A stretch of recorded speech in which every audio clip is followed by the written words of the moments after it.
Doctora, la cuota alimentaria que recibo es insuficiente. ¿Se puede pedir un aumento? Esta es una pregunta muy frecuente y hoy te contamos cuáles son las 3 circunstancias que habilitan un pedido de aumento de cuota alimentaria. La primera es que haya un cambio en los ingresos del alimentante. Por ejemplo, un cambio de trabajo que haga que tenga ingresos comprobables o que esos ingresos sean mejores a los que tenía anteriormente. La segunda son los incrementos en los costos de vida, ya sea por situaciones inflacionarias como las que estamos viviendo en nuestro país, como por el crecimiento de los hijos que demanda mayores gastos. No es lo mismo un niño que va a una escuela privada en la secundaria a un hijo que empieza estudios universitarios. El tercero es en cambio en las necesidades del alimentado, por ejemplo, por una situación no prevista, como ser enfermedad, mudanza o algún aspecto que haga que el alimentado tenga otras demandas que deban ser cubiertos por el alimentante. ¿Conocías esta información? El inicio del juicio de cuota alimentaria dependerá de varias circunstancias que van variando en cada caso concreto. Siempre tratamos, por una cuestión de conveniencia, de pactar alguna cuota alimentaria. Ahora bien, cuando no se logra ningún tipo de acuerdo respecto de los gastos de manutención, de recreación, alimento, vestimenta, educación, lo que fuere, no nos queda otra que llegar al inicio de un juicio. Por otro lado, otra de las causales suele ser la existencia de situaciones de violencia de género entre las partes, lo que hace imposible una negociación, como por ejemplo podría ser una mediación o una mediación prejudicial obligatoria. Asesorate a fin de saber cuál es la mejor estrategia para tu caso concreto. 3 goles de lograr un acuerdo de cuota alimentaria. El primero es que permite a las partes negociar el caso concreto. Permite poner en situación cuáles son los hechos y cuál es el contexto por el cual esas partes necesitan negociar una cuota alimentaria. Un juez generalmente no atiende específicamente al caso en concreto. Necesita actuar de manera general y tomar una decisión. En este caso, la decisión está en las partes. El segundo gol es que permite que las partes puedan trabajar los puntos en común. En los momentos de la negociación se busca todo el tiempo los encuentros y dejar de lado aquellas cosas que separan o distancian a las partes de la solución. Y el tercer gol es que permite ahorrar tiempo y dinero. Evitarán el juicio con todo el desgaste emocional y económico que esto genera. ¿Lo sabías? Te leemos en comentarios. Doctora,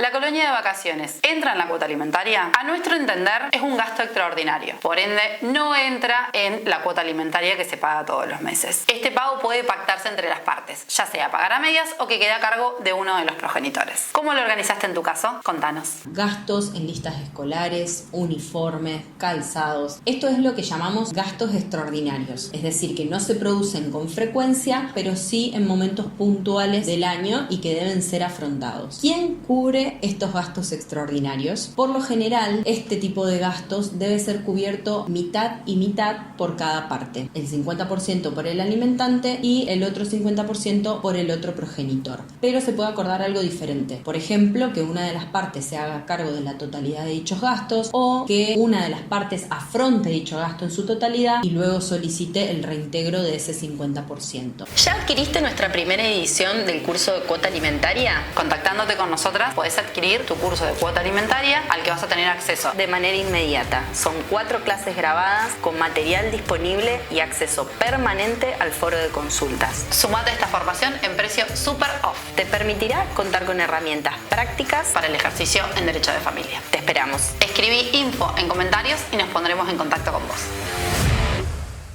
A mi ex lo despidieron del trabajo. ¿Qué pasa con la cuota alimentaria? Si había una cuota alimentaria fijada por sentencia que obligaba al alimentante al pago de una suma conforme los ingresos que percibía en relación de dependencia, debemos decir que la persona que ha quedado sin trabajo continúa estando obligada al pago de dicha obligación. Es decir, que lo que va a corresponder en caso de incumplimiento es la intimación a regularizar la situación. Y en caso de que aún así persista el incumplimiento, se deberá solicitar la aplicación de las sanciones al alimentante, que son de lo más diversas, desde la inscripción en el registro de deudores alimentarios, embargo de bienes, prohibición de salir del país, prohibición de ingreso a algún club o de tener licencia de conducir, inicio de acción judicial contra los abuelos y o contra los tíos, entre otros. La reducción de la cuota alimentaria es cuando el alimentante demuestra los motivos suficientes que le permitirán reducir el monto que paga por cuota alimentaria a otra persona. Una de las las causales de reducción de la cuota alimentaria es la disminución de los ingresos del alimentante. Lo que tiene que hacer es probar la reducción de sus ingresos que justificarían la reducción de la cuota alimentaria. La variabilidad en las condiciones económicas del alimentado. Cuando, por ejemplo, el alimentado ahora tiene trabajo, tiene ingresos propios, las necesidades económicas que tenía ese alimentado no son las mismas y por ende justificaría la reducción de cuota alimentaria. La reducción en los gastos del alimentado. Debe acreditarse claramente que existen algunas de estas causales a fin de solicitar judicialmente la reducción de la cuota alimentaria, ya sea pactada y homologada judicialmente o fijada por sentencia judicial.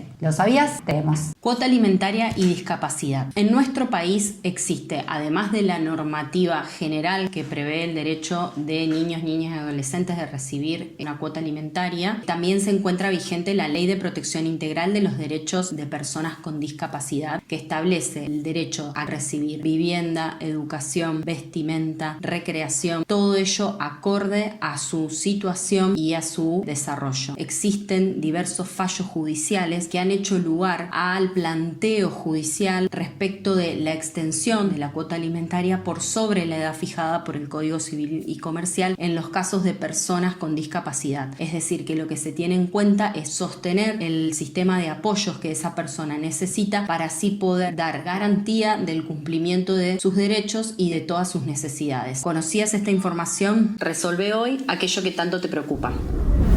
¿Cómo haces para comunicarte con nosotras? Podés mandarnos un mensaje privado o te podés comunicar por WhatsApp al número que figura en nuestro feed. Ahí mismo te pedimos información sobre tus datos personales y el motivo de la consulta para evaluar si corresponde nuestro asesoramiento. Luego coordinamos día y hora para una entrevista de asesoramiento que puede ser presencial o virtual. En la entrevista, en función de lo que conversemos y de la documentación que nos aportes, vamos a definir la estrategia y te enviaremos un presupuesto de gastos para ello.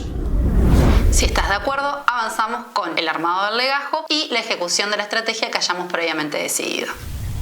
Te mantendremos informado de los avances de manera clara y simple. Te esperamos. ¿La cuota de alimentos es siempre una suma de dinero? Si bien es cierto que la prestación alimentaria puede caracterizarse como una suma determinada de dinero a percibir generalmente por el progenitor que se encuentra viviendo con el niño y donde el niño tenga su centro de vida, lo cierto es que también el pago de esa prestación alimentaria se puede dar a través del otorgamiento de ciertos beneficios o de cubrir otras necesidades que también deben ser satisfechas. Por ejemplo, pago de la obra social o de la cuota escolar o de las actividades extracurriculares. Es muy frecuente que los progenitores logren acordarlo. Puede estar en cabeza de uno de los progenitores que pasa a ser el alimentante. Entonces, si bien no va a ser una suma de dinero, por ejemplo el 20% del recibo de sueldo, sí se va a traducir en el afrontamiento de todos aquellos costos que tienen que ver con el desarrollo del niño, niña y adolescente que se debe proteger. ¿Conocías esta información?